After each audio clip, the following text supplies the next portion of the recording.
Lindsey Graham of South Carolina joins me now. Senator, always good to have you with us. Thanks for being here today.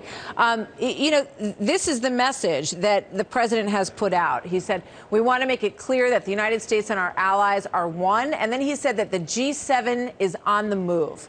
What's your interpretation of that? Well, you got to convince the Russians that we're on the move. You got to convince the Chinese we're on the move. And I think we're in retreat on all fronts. I think the border's in chaos, as you've talked about. I think the Russians are just pushing everybody around in the region. I think this obsession with the Iranian nuclear agreement is going to turn the Mideast back in the wrong direction. So I'm not impressed with his statements nor his deeds.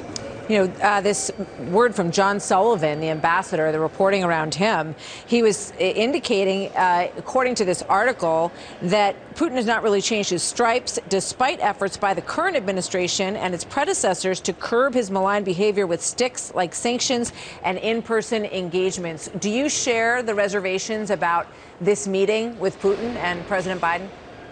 I'm okay with the meeting. I think you have to talk to your adversaries, but I'm wondering what Putin takes out of this meeting. Approving the Nord Stream 2 pipeline in Germany that benefits Russia and shutting down the Keystone pipeline that helps our economy and helps our workers makes like 0 sense to me.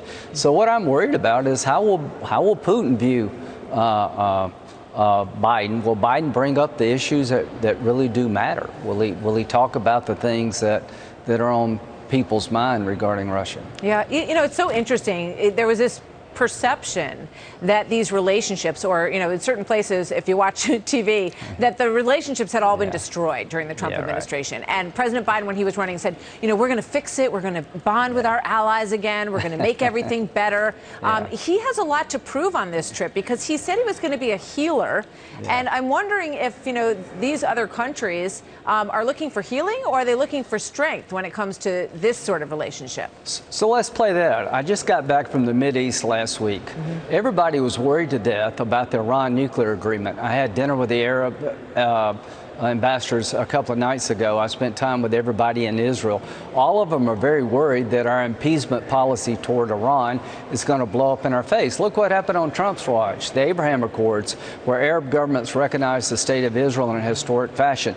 Trump put Iran in a box economically, and the new agreement they're pushing with the Iranians, the Biden administration, is going to empower Iran. What did Mexico, what did Guatemala say about the immigration crisis? They blame Biden.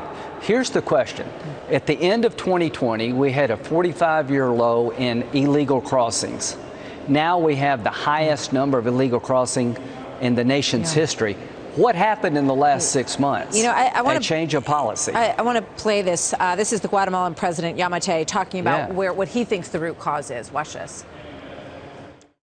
The message changed to, we're going to reunite families and we're going to reunite children. The very next day, the Coyotes were here organizing groups of children to take them to the United States. We asked the United States government to send more of a clear message to prevent more people from leaving. Your reaction? Yeah, well, I heard it. Okay, let's start back with the Mideast. Everybody is very worried that the playing footsie with the Iranians is going to undercut all the gains when it came to the Trump administration with the Arabs and the Israelis by empowering Iran. Well, what do you hear here? You hear the people in the region, Mexico, Guatemala, all the Triangle nations, believe that the rhetoric of the Biden campaign, the rhetoric of the Biden administration has enticed people to come to America in record numbers. The policy changes of doing away with the remaining in Mexico, restarting catch and release has been a disaster. Yeah. So this visit was a disaster. Vice President Harris, with all due respect, has no clue as to why this surge in illegal immigration. The surges of illegal immigration has nothing to do with changes in Central America. It has everything to do with changes in Biden policy. If you were advising President Biden about what he needs to say with regard to China and this COVID-19 investigation, and talk about building your alliances with our important countries in the relationship there, what would your message be? I'm going to lead the entire international community in an effort to get to the bottom of what happened with COVID-19. I would tell the president of China that we're going to make sure that you cooperate with the international community to find out where this originated. Was it in a lab? Was it in nature? And if you don't cooperate with us, you're going to pay a heavy price. If he doesn't say it that directly, it's a mistake. And here's what I believe. There was an effort to cover up a lab leak, seems to be more likely than not, and that changed the 2020 election in my view. Heard you talking about that last night. Lindsey Graham, thank you very much. Good to have you here, Senator.